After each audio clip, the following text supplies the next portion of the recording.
Farbige und gemusterte Klamotten. C'est le titre de cette vidéo qui va vous permettre d'apprendre facilement les couleurs et les motifs qu'on peut trouver sur les vêtements. Los geht's! Zuerst die farbigen Klamotten. Die Jacke ist rot. Das ist eine rote Jacke. Donc vous aurez à chaque fois deux phrases. Une première phrase très simple où l'adjectif est attribut et donc invariable, il ne porte pas de marque. Die Jacke ist rot. Et une deuxième phrase dans laquelle l'adjectif est épithète, il se trouve alors placé obligatoirement devant le nom qu'il complète et il porte une marque de déclinaison. Ici, eine rote Jacke, c'est un nom féminin, donc il porte la marque E du féminin. Die Mütze ist grün. Das ist eine grüne Mütze. Toujours un mot féminin, Mütze, donc marque du E. Das Kleid ist blau. Das ist ein blaues Kleid. Alors ici, nous avons affaire à un nom neutre, das Kleid. Donc ici, l'adjectif porte la marque forte du neutre, qui est le S, car elle n'est pas portée par le déterminant ein, qui est un gros fainéant. Das Top ist gelb.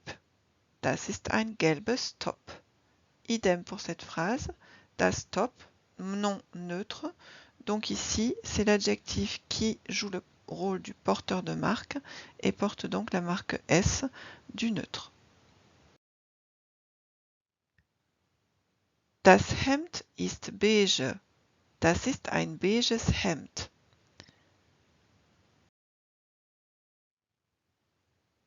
Die Bluse ist lila.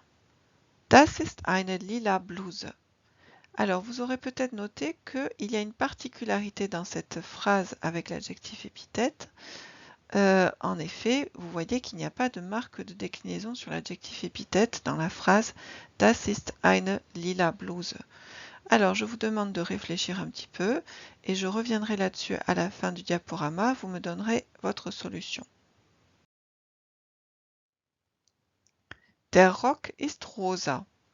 Das ist ein rosa Rock. Nous avons exactement le même phénomène ici, c'est-à-dire que l'adjectif rosa ne porte pas de marque de déclinaison même lorsqu'il est épithète. Pourquoi? Der Hut ist braun. Das ist ein brauner Hut.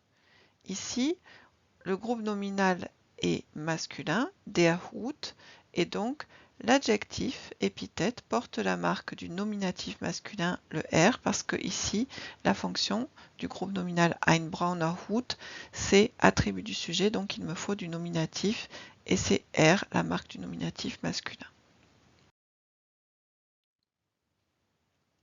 Die Hose ist grau. Das ist eine graue Hose.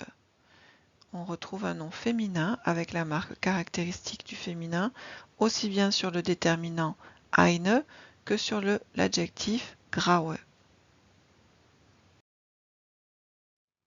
Das T-Shirt ist orange.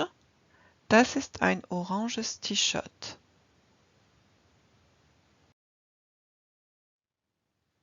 Der Mantel ist schwarz. Das ist ein schwarzer Mantel. Donc ici, marque du masculin au nominatif puisque c'est un attribut du sujet. Die Socken sind bunt. Das sind bunte Socken. Pluriel, vous voyez qu'il n'y a pas de déterminant devant bunte Socken. Pour dire des, je vous rappelle qu'on ne doit pas mettre le moindre déterminant en allemand.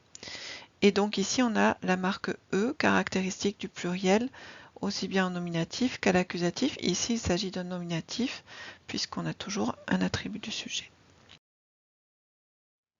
Die Sneaker sind weiß. Das sind weiße Sneaker.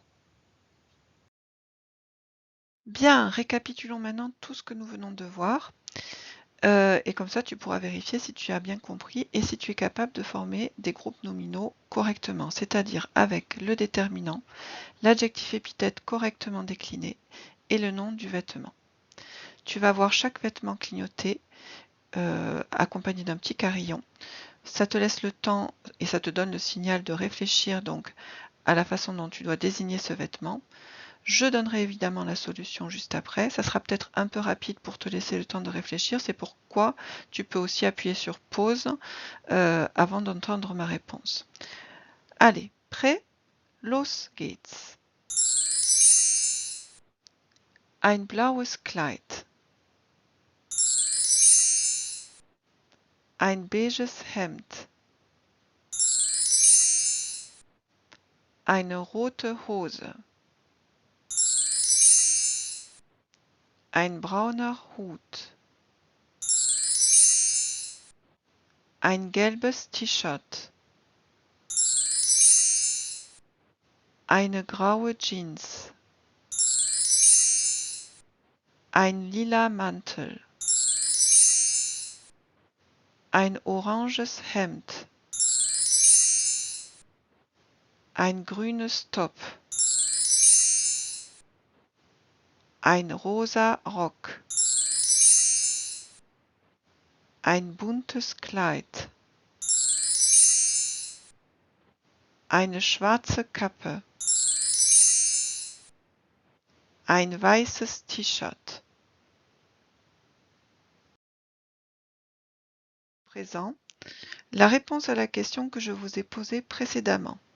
Pourquoi les adjectifs lilas et rosa ne sont-ils pas déclinés comme les autres? Eh bien, la réponse est sur ces photos. Tout simplement, les adjectifs de couleur qui viennent de noms de fleurs ne sont pas déclinés. Voilà la règle. Vous le saurez, c'est une facilité. Bien, passons maintenant à la toute dernière étape. Pour qualifier des vêtements, on peut aussi parler des imprimés. Gemusterte Klamotten, vêtements imprimés. Alors, il y a plusieurs sortes d'imprimés. Type d'imprimé. Gestreift, à rayures, rayé. Par exemple, ein gestreiftes T-Shirt. Ou encore geblümt. Cet adjectif vient du mot Blume, la fleur. Donc geblümt, à fleur. Par exemple, ein geblümtes Kleid. Type d'imprimé. Kariert, à carreaux. Ein karierter Rock. Dernier type d'imprimé. Getupft, à pois donc. Eine getupfte Bluse. Voilà, j'en ai terminé pour cette fois-ci. J'espère que vous avez compris tout ce que j'ai dit dans cette vidéo et que vous en retiendrez l'essentiel. Tschüss, bis zum nächsten Mal.